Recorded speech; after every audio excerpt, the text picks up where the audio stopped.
After interviewing Gill Holland for an hour about his varied and successful career ventures in movies, television, music, architectural restoration, community green renovation, and public service, we came to the 10 questions portion of our 64 and more experience.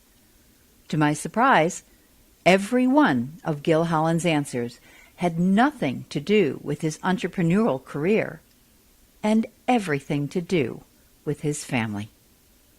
Who is the most important person to you? In my life right now, It doesn't matter. Right. This is your question to define. Right. Well, there are different things. I think growing up, obviously, your parents are super impactful. That kind of work ethic, community investment. You know, my dad's a teacher. My mom is a librarian. Worked in the bookstore, so there was a great community, so I think that was important. In business, there were certainly a couple of mentors who also just kept me from getting too stressed at various points, or would lend me money when I was completely broke.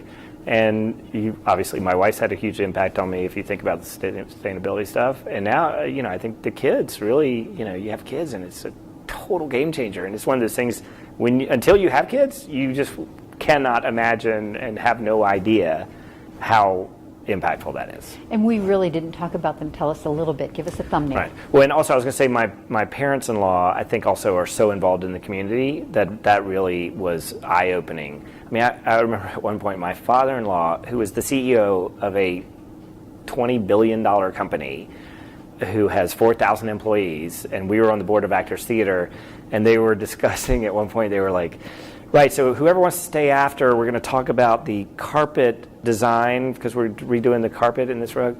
And he was the first person to raise his hand because he cared so much about getting things right.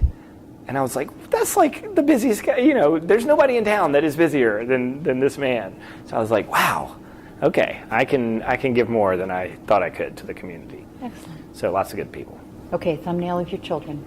Right, so Cora is 9, and Owsley and Lilla are twins, and they are 6. Cora Gill Holland, so that's fun. So Cora Gill was my great-grandmother. Mm-hmm. And then Lilla Brooke Holland. Lilla was my great-great-aunt in Norway. Brooke is my sister-in-law, Augusta's sister.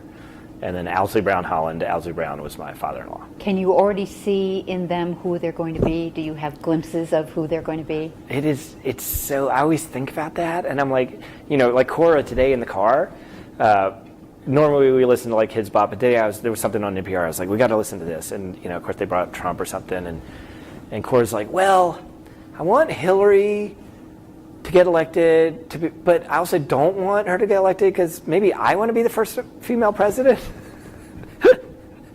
so that's kind of funny, and I was like, wow. So and she's definitely the older. I could see her being a producer, being a kind of CEO type. Lilla seems very creative, and it seems like the other children kind of shut up when she's performing or saying something. And Owsley's super smart, maybe engineering, building, but yeah, you can't really tell. And will you allow them to make the choices that they want to make, or will you try to guide them? Yeah, I just want happy kids. I mean, the great thing about my parents too is they just would always say, as long as you're happy. And even my mom, the first time, she's like, so I called from Sundance. I was like, we won Sundance, film. And then 6 months later, the film opened at the multiplex in Charlotte. So they drove down from Davidson to Charlotte, and my mom and her friends, they watched the movie, and she sat through all the credits, and she's like, she called afterwards, and she said, so you produced that? I'm like, yeah. And she's like, does that mean you were kind of the boss of you organized all those people, all those names at the end? I saw a lot of names. I'm like, yeah, a lot of names. She's like, you put that together? You organized all that? And I'm like, yeah. And she goes, you're the least organized person I know. Spoken as only a mother. Exactly. And then, of course, she had some script notes. And, she's like, well, the second half, this could. And I was like, well, we actually talked about that. Isn't that awesome? What is most valuable to you? Being a good father, probably a better father than husband, trying to be a good husband, too. Doing what makes you happy and is fulfilling and feeling like an actualized human. That is a great answer. What do you enjoy doing the most? I think I probably like just talking to people the most. What makes you happiest, no matter when or how or with who? It just always makes you happy. Right. I mean, right now, probably like dancing around the house with the kids. That's pretty fun. Are you a dancer? Not really. What's your biggest life fear, and how do you or have you overcome it? I mean, I'm fearful of like bad things happening to my kids or plane crashes, like things you can't control. So, my wife thinks I'm slightly paranoid on some of that. I mean, I certainly fear doing something wrong and going to jail. Like, I'm always like, especially in politics, the accountants have to do this right, the lawyers have to do, so I try to be proactively paranoid. Is it important to you to spend time with other people, or do you need to have that alone time? No, I'm a people person. I mean, even my office is open. I don't have my own office. There's 3 of us in the one room, open door policy. People come in and, I could work at the coffee shop. Is your wife wired the same way? No. So you're exhausting to her. Yes, my poor wife. She likes quiet. She has her office. It's in the country. There's some birds singing.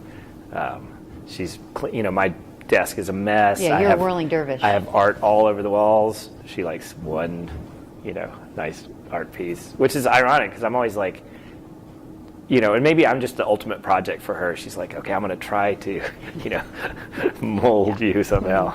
You go to your grave with those kind of projects. How do you define quality of life?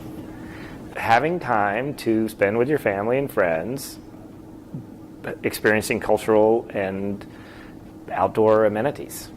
Do you consider what society sets as important to you, or do you tend to march to your own drummer? I think I'm pretty march to my own drummer. I don't need to keep up with the Joneses or, you got to think for yourself. What's your lifetime dream? Lifetime dreams, being a happy person. Are you? Yeah, I think so. Working on it. So you're living your dream. I kind of live in the dream. Does that surprise you at all? Well, in your 20s, when you haven't figured out your life purpose, there was lots of angst in reading Hermann Hesse and writing bad poetry and singing sad songs on the guitar.